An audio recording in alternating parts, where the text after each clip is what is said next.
Assalamualaikum warahmatullahi wabarakatuh. Perkenalkan, saya Roy Suherlianto dari Subdirektorat Statistik Perdagangan Dalam Negeri. Di sini kita akan membahas mengenai metodologi survei pola distribusi perdagangan komoditas strategis tahun 2020. Metodologi survei pola distribusi perdagangan kita bagi menjadi 4 bagian, yaitu 1. Cakupan wilayah, usaha, dan KBLI komoditas. 2. Jumlah sampel dan metode pengumpulan data. 3. Daftar VPDP 20 DSPU dan DSPP. 4. Tata cara penggantian sampel.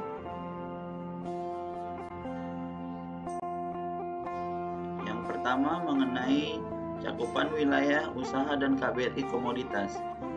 Cakupan wilayah. Survei pola distribusi perdagangan beberapa komoditas tahun 2020 dilaksanakan di seluruh provinsi yang terdiri dari 343 kabupaten kota. Cakupan usaha dari survei ini adalah perusahaan perdagangan dan non-perdagangan atau produsen. Perusahaan perdagangan terdiri dari distributor, subdistributor, agen, dagang grosir, dagang pengepul, eksportir, importir, dan pengecer. Sedangkan produsen terdiri dari perusahaan usaha pertanian dan industri pengolahan. Produsen komoditas beras didekati melalui industri penggilingan padi dan penyosohan beras medium. Komoditas cabai merah dan bawang merah, produsen didekati melalui petani cabai merah dan petani bawang merah. Untuk komoditas daging ayam ras, produsen didekati melalui kegiatan rumah potong ayam dan pengepakan daging unggas, serta pedagang yang menjual ayam hidup dan menyediakan fasilitas pemotongan ayam. Dari cakupan usaha tersebut, secara spesifik, kita akan masuk ke dalam cakupan KBLI.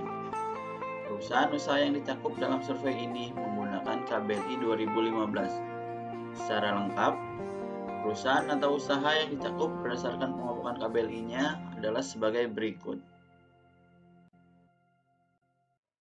Bagian kedua dari pembahasan metodologi ini adalah mengenai jumlah sampel dan metode pengumpulan data.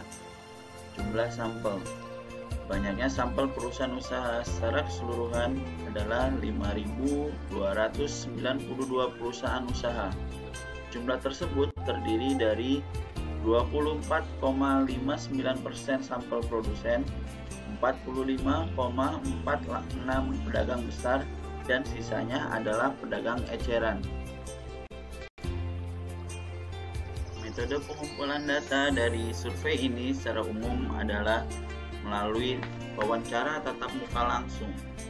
Namun demikian, melihat perkembangan saat ini, maka dimungkinkan juga untuk dilakukan wawancara secara khusus, yaitu melalui telepon, WhatsApp, atau email, dan lain-lain. Bagian ketiga metodologi ini adalah mengenai daftar VPDP 20 DSPU dan DSPP. Daftar VPDP 20 DSPU adalah daftar yang memuat nama perusahaan atau usaha yang terpilih sebagai sampel utama, baik pedagang maupun produsen. Daftar ini akan digunakan oleh pencacah untuk dasar pelaksanaan kunjungan ke lapangan sesuai dengan beban tugasnya. DSPU berisi rincian provinsi dan kabupaten kota serta terdiri dari 13 kolom. Kolom 1 sampai dengan kolom 10 pada daftar VPDP 20 DSPU sudah tercetak atau pre-printed. Kolom 1 nomor, kolom 2 kecamatan, kolom 3 kelurahan atau desa, kolom 4 nomor urut perusahaan, kolom 5 nama lengkap perusahaan atau usaha, kolom 6 alamat, Kolom 7 kegiatan utama, kolom 8 KBLI berdasarkan frame, kolom 9 komoditas, dan kolom 10 fungsi pelaku usaha. Kolom 9 merupakan kode komoditas cakupan Poldis berdasarkan alokasi sampel. Komoditas cakupan Poldis 2020 yaitu 1 beras, 2 cabai merah, 3 bawang merah, dan 4 daging ayam ras. Kolom 10 fungsi pelaku usaha. Kolom ini merupakan kolom terakhir yang telah reprinted. Fungsi pelaku usaha terdiri dari 10 kode, yaitu 1 produsen, 2 pedagang pengepul, 3 distributor, 4 subdistributor, 5 agen, 6 pedagang grosir, 7 pedagang eceran, 8 supermarket, 9 eksportir, 10 importir. Kolom 11 sampai kolom 13 merupakan kolom yang tidak preprinted, sehingga harus diisi oleh pencacah. Kolom 11. Apakah penjualan ke rumah tangga lebih besar 50%? Kode 1 jika ya, dan kode 0 jika tidak. Kolom ini merupakan pertanyaan tambahan yang tidak ada pada DSPU survei Poldis sebelumnya. Hal ini untuk mengantisipasi agar pergantian sampel dapat terdeteksi lebih awal. Pada survei Poldis, bila responden dialokasikan untuk pedagang besar, maka hasil lapangan harus pedagang besar. Jika tidak demikian, maka dilakukan penggantian sampel. Namun, hal sebaliknya tidak terjadi, yaitu bila responden dialokasikan untuk pedagang eceran dan ternyata di lapangan adalah pedagang besar, maka pencacahan tetap dilanjutkan. Hal tersebut karena peran dari pedagang besar dalam rantai distribusi barang lebih besar daripada pedagang eceran. Peran tersebut adalah dalam hal pembentukan panjang rantai distribusi. Seperti diketahui bersama, pedagang besar terdiri dari beberapa pelaku usaha yang dapat membentuk rantai distribusi. Sedangkan pedagang eceran merupakan pelaku usaha terakhir dalam rantai distribusi.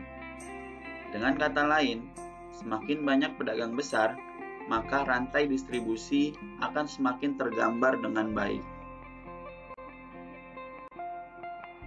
Pertanyaan tambahan lainnya adalah kolom 12, komoditas hasil pencacahan.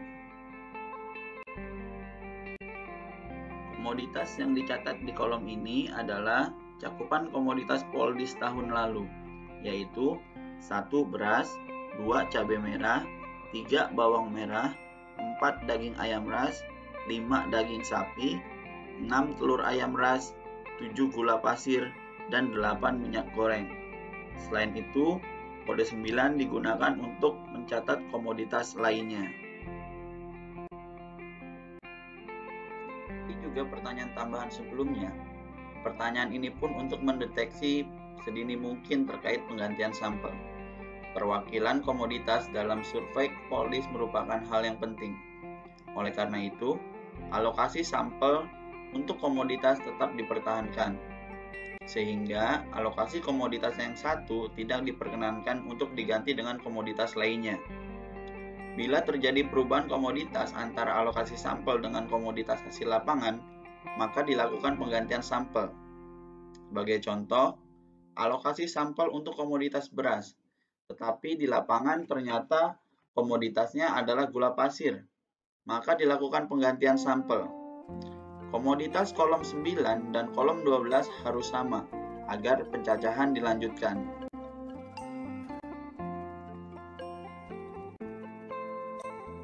Kolom 13 hasil pencacahan terdiri dari beberapa kode. Yang pertama, ditemukan dan jenis komoditas yang diperdagangkan sesuai dengan daftar VPDP DSPU. Bila perusahaan atau usaha pada saat pencacahan dapat ditemukan dan sesuai baik nama, alamat, maupun jenis komoditasnya, serta pelaku usahanya sama. kecuali PE menjadi PB. Pada DSPU ini berarti bahwa kolom 9 sama dengan kolom 12. Kolom 10 sama dengan kolom 11. Pada kelompok usaha yang sama, yaitu PB sama dengan PB, PE sama dengan PE, atau PE menjadi PB. Kode 2. Ditemukan namun jenis komoditas yang diperdagangkan tidak sesuai dengan daftar VPDP 20 DSPU. Namun, jenis komoditas masih dalam cakupan survei. Contoh, misalnya responden untuk alokasi pedagang beras, kolom 9, kode 1, beras. Tetapi, kolom 12 berkode 2, cabai merah, yang mana cabai merah tersebut masuk dalam cakupan survei Poldis 2020. Maka, hasil pencacahan berkode 2. Dilakukan penggantian sampel. 3. Ditemukan namun jenis komoditas yang diperdagangkan tidak sesuai dengan daftar VPDP DSPU dan jenis komoditas tidak dalam cakupan survei. Contoh, misalnya adalah responden alokasi komoditas beras, kolom 9 kode 1 beras, tetapi kolom 12 berkode 8 atau minyak goreng, yang mana minyak goreng tidak termasuk dalam cakupan survei Poldis 2020. Oleh karena itu, hasil pencacahan berkode 3. Kode 4. Ditemukan tetapi jenis responden berubah, termasuk PB menjadi PE. Kolom 10 berkode selain 1, 7, dan 8, tapi kolom 11 berkode 1. Adanya perubahan status dari semula responden, produsen menjadi pedagang ataupun sebaliknya. Selain itu, juga perubahan dari sebelumnya pedagang besar menjadi pedagang eceran. Tambahan kolom 11 untuk mengakomodir permasalahan tersebut. Sebagai contoh, semula responden merupakan pedagang besar, namun kolom 11 berkode 1 atau pedagang eceran. Maka hasil pencacahan berkode 4 yang sama, PB atau PE. 5. Jika penggantian sampel status hasil pencacahan berkode selain 1, maka dilakukan pencarian perusahaan usaha sampel pengganti berikutnya dengan jenis komoditas dan KBLI yang sama dengan sampel utama. 6. Jika sampel pengganti tidak ditemukan, maka BPS Kabupaten Kota harus melaporkan ke BPS Provinsi.